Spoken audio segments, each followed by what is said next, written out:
On January 6, 2021, minutes after President Donald J. Trump posted a video on X, formerly known as Twitter, it was deleted by the social media outlet.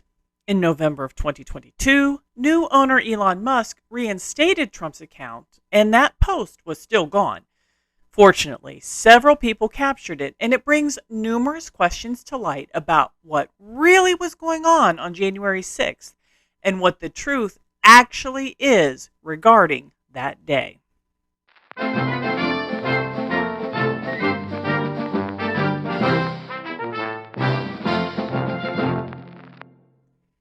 Rosie the Riveter here, dropping more truth bombs to destroy fake news and propaganda. Don't forget to like and subscribe and hit that notification bell to get new videos when they are uploaded.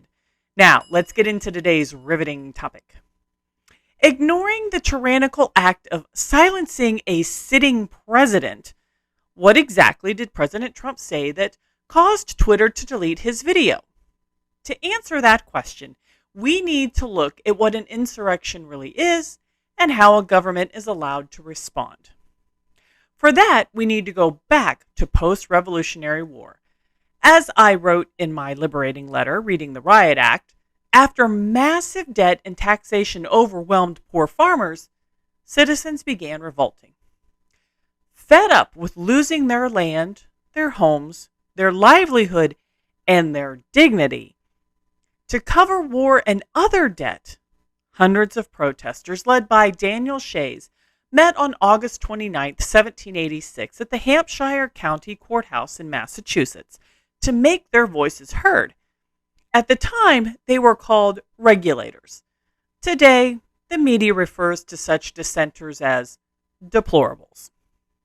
In protest, they prevented judges from ascending their benches, therefore obstructing the jailing of debtors and property confiscation for delinquent taxes. Taking their protest on the road, Shays' rebellion succeeded in shutting down several courthouses across the state. Furthermore, they vigorously harassed tax collectors. As a result, the Massachusetts government in Boston quickly passed what is called the Riot Act, suspending habeas corpus and allowing officials to use military force to suppress the rioters, as well as confiscate the protesters' land and goods. It also gave the military immunity against any fatalities that may occur.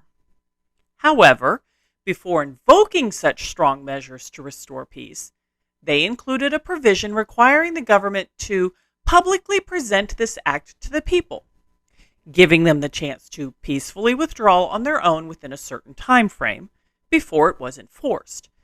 Anyone who did not comply would be subject to the Act's provisions.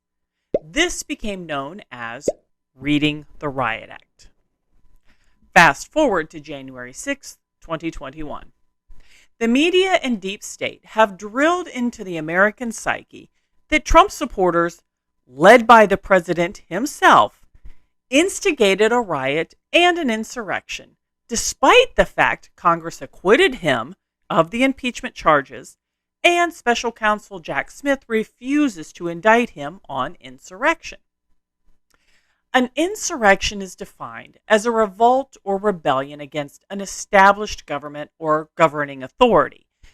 If it occurs against the federal government, federal law gives the president the authority to employ national armed forces and state militias to put down the insurrections. However, for them to be fully deployed, the state legislatures, governors, or governing body must request them. Thomas Jefferson signed into law the Insurrection Act of 1807, which has been used by several former presidents, including Abraham Lincoln against the Confederacy, Dwight D. Eisenhower to desegregate schools in the South, John F. Kennedy in both 1962 and 1963 to enforce civil rights laws in Mississippi and Alabama, Lyndon B. Johnson in 1967 to stop deadly riots in Detroit, and in 1968 following the chaos caused by the assassination of Martin Luther King Jr. George H.W. Bush applied it twice, once in 1989 to stop looting after Hurricane Hugo and during the LA riots of 1992. Trump suggested using the Insurrection Act during the Summer of Love as cities burned and people lost their homes, businesses, and lives due to the looting, rioting, and violence in 2020. Yet governors refused his help, accusing him of racism, tyranny, and wanting to, quote, unleash deadly force against law-breaking protesters. Likewise, days before January 6, 2021, Trump authorized 20,000 National Guard troops to be available, but he was turned down by Nancy Pelosi and Mayor Bowser. In writing, the media quickly took to the presses to rip apart Trump as his former acting defense secretary, Chris Miller, testified that Trump did not deploy National Guard on January 6th. What those so honest and trustworthy pretend journalists are not telling you is by law, Trump was forbidden to deploy National Guard troops until asked, and even then it takes time to muster them up and transport them to where they are needed. Another fact conveniently ignored by those who want you to believe Trump is the devil himself. They did the exact same thing to George W. Bush in 2005 regarding Hurricane Katrina. Democrats and the media demonized Bush, claiming he did not respond properly and quickly enough to the emergency, refusing to send help. What they did not tell you is he could not deploy the National Guard without state approval. And the Democrat leaders of those states and cities told him absolutely not. As Newsweek said, they didn't want the Insurrection Act during the Katrina chaos, and they didn't want it in 2020. However, they blamed Trump for not imposing it on January 6th while cheering Biden's absolute dictatorial abuse and overreach of power now. A site dedicated to Hurricane Katrina claims Bush did not respond to Governor Blanco's pleas for help, even though she initially did not want it. After the dust had settled, the truth came out, but the narrative had been set and the damage to Bush was already done. Sound familiar? Today, Trump critics claim he did not respond to Pelosi's or Bowser's pleas while disregarding and ignoring the help he initially offered, which they refused. Are you getting it yet, patriots? So now, the same people who are vilifying Trump for wanting to deploy the National Guard to save cities across the nation in 2020, claiming he had no authority to do so, are now vilifying him for not deploying the National Guard, claiming the fault is his and his alone. Seriously, America, does this make any logical sense to you? In both cases, Trump was willing to restore order, but was accused of being a dictator. Instead, the left essentially said, bring it on. These are the same people who are applauding Biden's DOJ and FBI for tirelessly tracking down every person that was in Washington, D.C. on January 6th, including people who weren't even near the Capitol, but even pulling resources off of other investigations, such as pedophilia cases, just to track down and harass these protesters. It's time to stop accepting Democrats delaying and putting off requesting federal assistance only to politicize the chaos by claiming it's the president who is dragging his feet and to blame for everything hitting the fan. But for argument's sake, let's say there was an insurrection going on January 6th. By law, what must the president do before engaging troops? He must read the people the Riot Act. He must tell the people to go home and stop their activities, correct? Here's Trump's message. I know your pain. I know you're hurt. We had an election that was stolen from us. It was a landslide election, and everyone knows it, especially the other side. But you have to go home now. We have to have peace. We have to have law and order. We have to respect our great people in law and order. We don't want anybody hurt. It's a very tough period of time.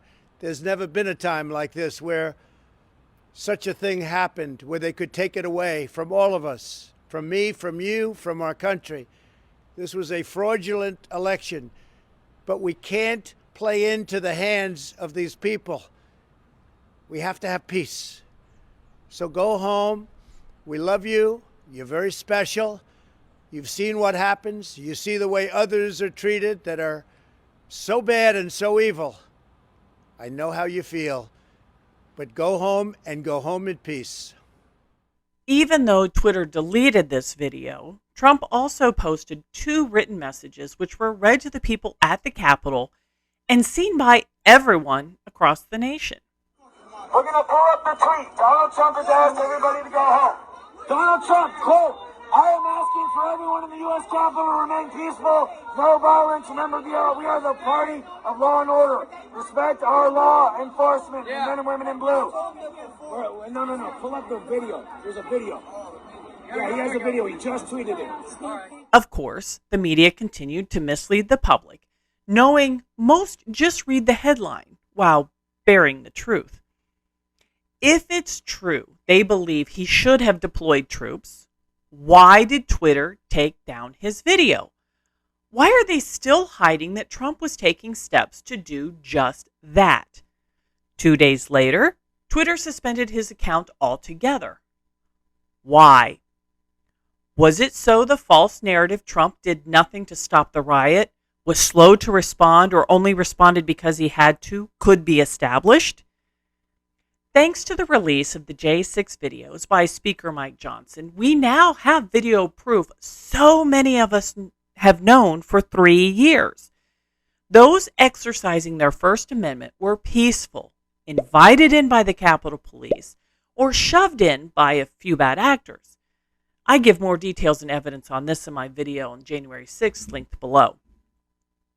Journalist Roger Handley, known as DC Drano, asks these important questions. When Twitter deleted Trump's public request for people to go home on J6 only 5 minutes after he posted it, it seemed very strange. Wouldn't they want peace? Were they trying to frame him for their narrative? But what if there was something else at play?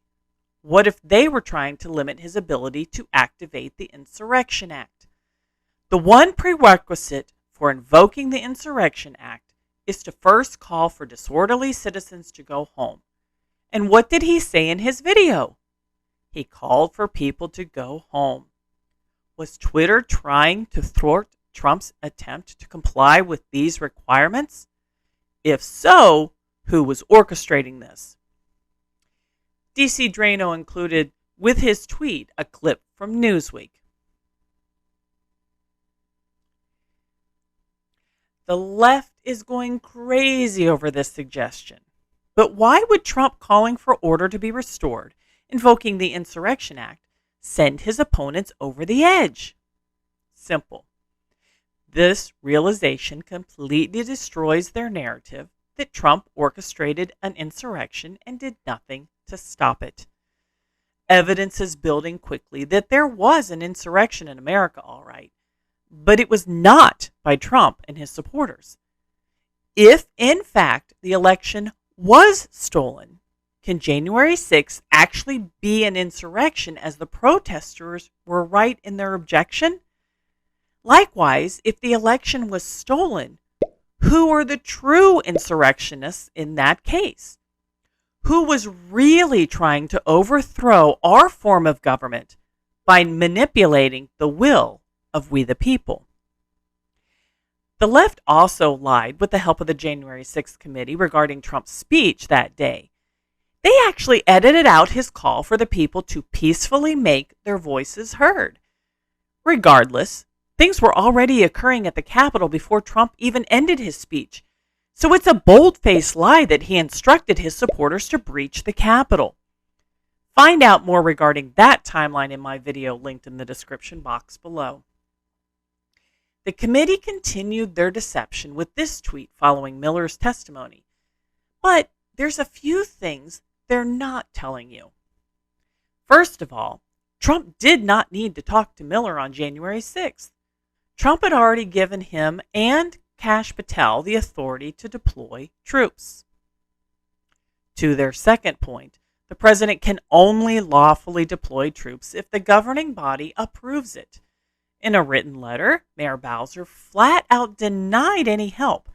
Therefore, blaming Trump for not deploying troops is not just misleading, it's downright intentionally deceptive.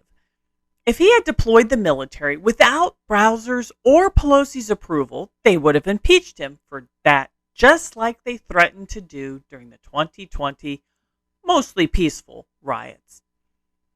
But the darling of the J6 committee, Liz Cheney, wouldn't lie, right? Witnesses who say they met with President Trump on January 4th, and he offered some 20,000 National Guardsmen to protect the Capitol building on January 6th, but the offer was rejected. Is that true? Do you know that to be true? Well, his own acting Secretary of Defense says that's not true. Chris Miller has testified publicly that Donald Trump never issued any order to deploy the Guard to protect the Capitol.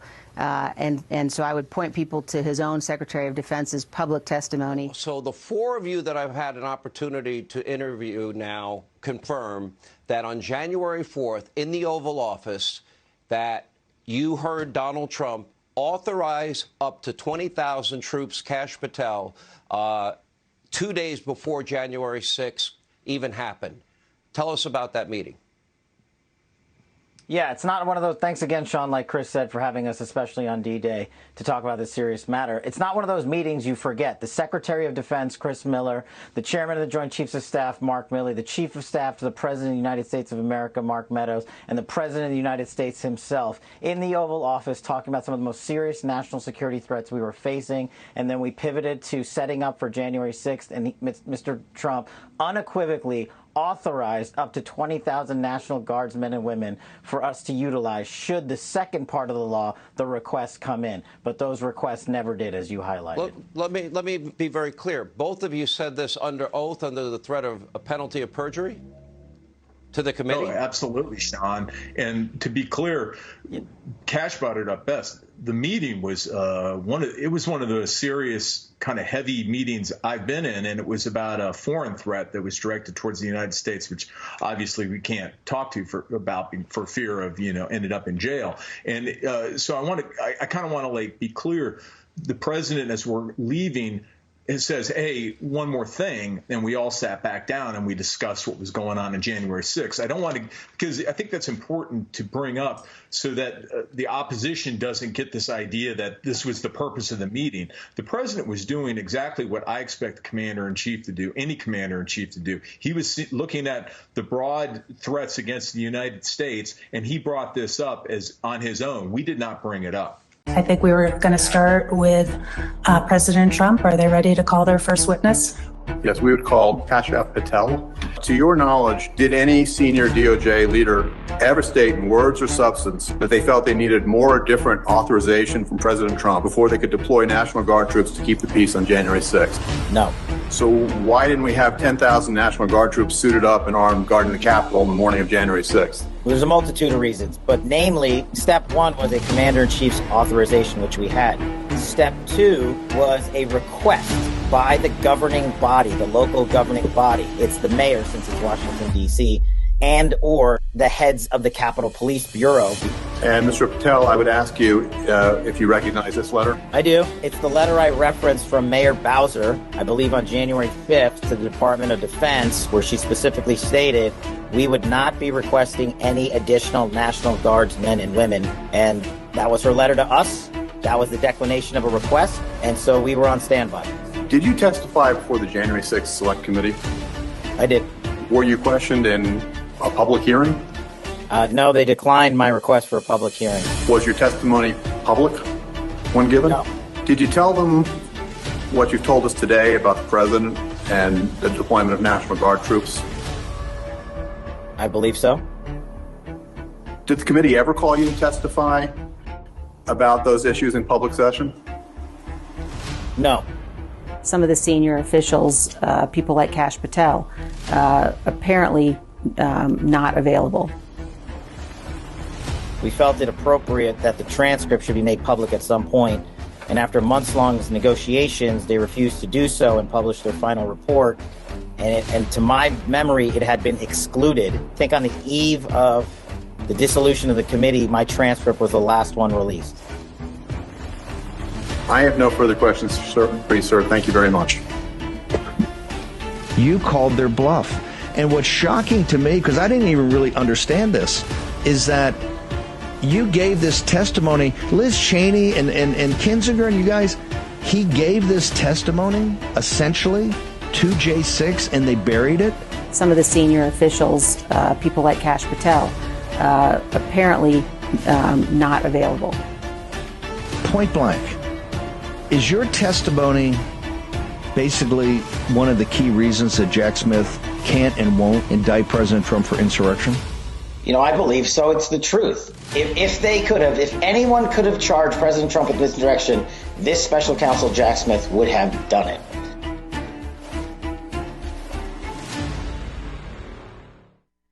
If you are honestly searching for the truth, then please consider this.